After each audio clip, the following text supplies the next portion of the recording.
Hello everyone and welcome, Doms here. I hope you're all doing well. In this video, I'm going to be sharing my thoughts about a question that I get asked all the time on social media, on emails, when I meet people during my workshops, when I talk to artists that I work with clients, and this is all about these guys. This is a brand new MacBook Pro M1 Max, so the new processors by Apple. And as a long-time hybrid PC/Mac user, I want to share my thoughts with you about these new machines, and I'm going to answer the burning question: is it time to move entirely on Mac for music production in 2022? Let's talk about it. So like I said, I've been getting this question all the time, especially after Cubase 12 started supporting Apple M1 processors natively, so without Rosetta. So Cubase 12 can actually run natively on these Macs. And what I was saying for all these months was that I don't know yet. I have to try it out, and then I'm gonna let you know, because there are many rumors going on, there are many videos on YouTube that talk about these new processors and how amazing they are. But to be honest with you, unless I try something myself, I can't really talk about it. So this video is not going to be an in-depth review of the M1 Max processors. I'm actually going to share with you my initial thoughts. I don't want to jump into conclusions. These are expensive machines. I don't want to lead anyone into buying something that I haven't tried thoroughly myself. But I wanted to share my first thoughts about this, because this is very exciting to me. As you probably know, my main system is a PC. It runs Windows 10, it's an i9 CPU, and I'm very happy with it. I've always been using mainly Windows when it comes to music production and Cubase more specifically. It works, it's fast, it's snappy, the performance when it comes to audio is really amazing. There's compatibility with pretty much all the apps and plugins that I need, and it's very stable. Now, Windows have a very tainted history.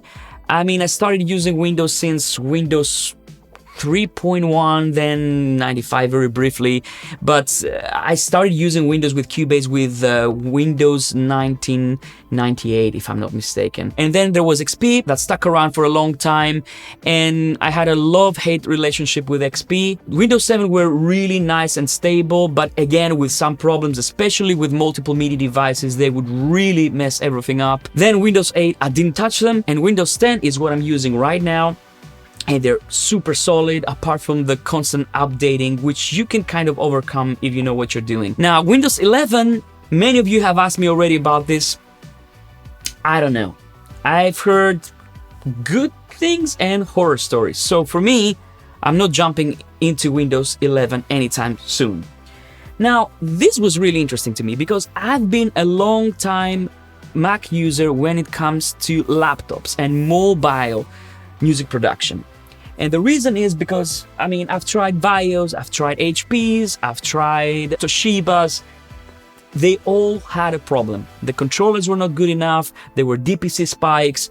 You were gambling when you were getting a laptop. But with Macs, that's not the case. MacBook Pros have always been reliable. There's a reason why so many producers use them to go and do remote recordings, do live shows, and so on and so forth. So for me, when I go mobile, I always have a MacBook Pro with me. But I never thought about moving entirely to the macOS platform for my desktop PC, because the price to performance ratio was not good at all with Macs up to this point. If you wanted to build something as powerful as a PC that I have, you have to spend 15 grand on this. And for me, I couldn't justify this. But these are a different story. And I'm gonna tell you my thoughts about this. First of all, when it comes to video, I've thoroughly tested it.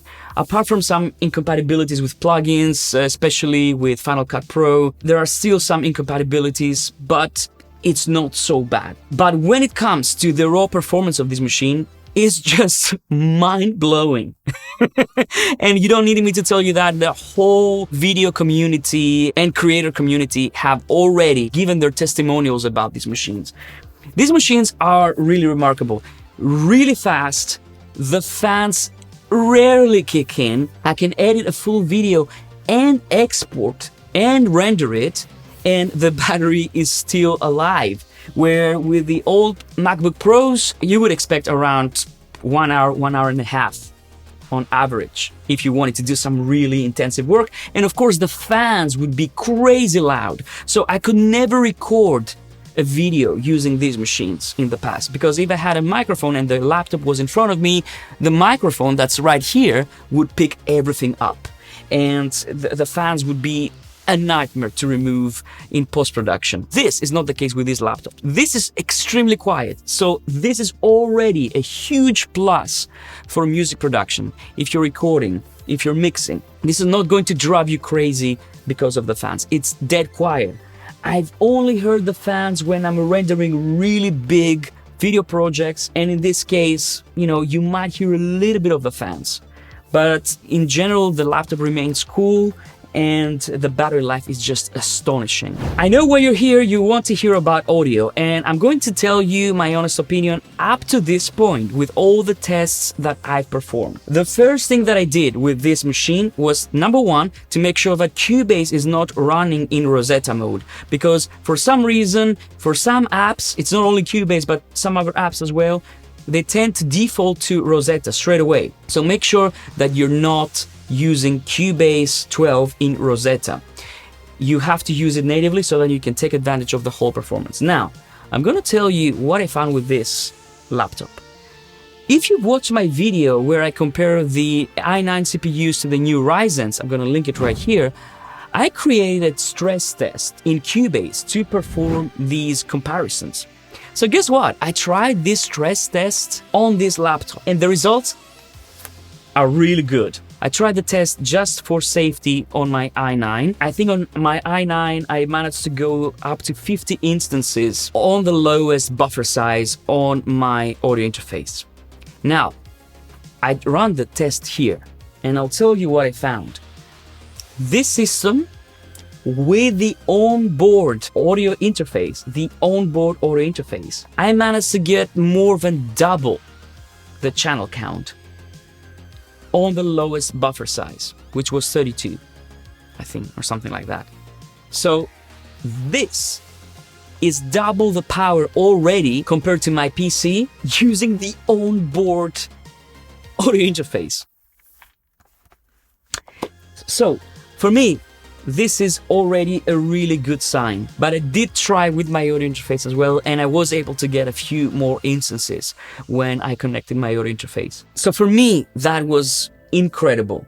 Cubase runs like the wind on these machines. It runs incredibly well, and I love the graphics on the Mac when you're using Cubase. Cubase, it's almost like a tangible piece of paper. You can move things around and everything refreshes so quickly. I've never seen this on a PC, and that's because of the metal engine that these Macs use, and I know that Cubase communicates very well with the metal engine, and you can see the performance and the graphics performance there. I connected multiple monitors, it was able to take it no problem, because in the older Macs there were quite a few problems in that department. So we have a really good graphics card, amazing CPU, the audio interface can handle loads of plugins, loads of instances, and it's already twice the power compared to my PC. Now, that being said, these are benchmarks, and I hate benchmarks. It's one of those things that I don't think it gives you the whole picture, so I don't want to do this, at least on my channel. That's why I'm not going to go too deep into benchmarks, because this doesn't tell the whole story. So, what I'm going to do in the following months is I'm going to start building slowly and see if I can use this as my daily driver for everything, for music production, for film composing, for mixing, for mastering, for sound design, pretty much everything. For videos, I'm going to retire my PC for a while and see if I can live without it. I'm going to tell you straight away, if I can live without my PC and this can do everything and I don't miss anything, my answer to this video question will be probably yes. And the reason why I'm saying this is I've been PC user all my life. I have zero problems with Windows. I like them, they do the job, but the operating system is not my favorite. when I do my day-to-day tasks, you know, when I do Photoshop, when I do all my video work, when I do admin work, I use Macs because the operating system is so much better. I'll just say one word: AirDrop. This thing, I can communicate with my editors, with my assistants, I can send them stuff. I never have to email stuff. I never have to use USB flash drives. I don't have to use a server. I use AirDrop. And AirDrop is massive. I can type something on my phone. I can copy and paste it straight on my laptop, which is great. I can't tell you how much time it saves me. But Macs were not the system that I would use for everyday production up to this point. Now, another thing that I should tell you, quite a few plugins are still not compatible with M1 processors, and quite a few important ones. I think some Native Instruments plugins are not compatible yet. Some other ones have really weird problems. So I don't think these machines are 100% ready to go into full production mode just yet. Especially if you have loads of plugins like I do. You know, you have to wait until everything is M1 compatible. Rosetta is of course an option, but if I'm going to use Rosetta and miss out on performance, I prefer to still use my PC. The only reason why I would go here is if these would outperform my PC, and the second reason is because these tend to be already way more affordable than they used to be. Of course, if you get a top-of-the-line one, you know, it's still very expensive, but for music production, I don't think you need the top-of-the-line MacBook Pro. I actually think you can get away with the M1 Pro. This will give you more power when it comes to the GPU performance. It really has more things to offer to video editors. So, to conclude, I'm very impressed with these machines. When it comes to music production, I would say if you're going to get a new machine and you want to get a laptop, then I would still go with these. Why? Because they are the future.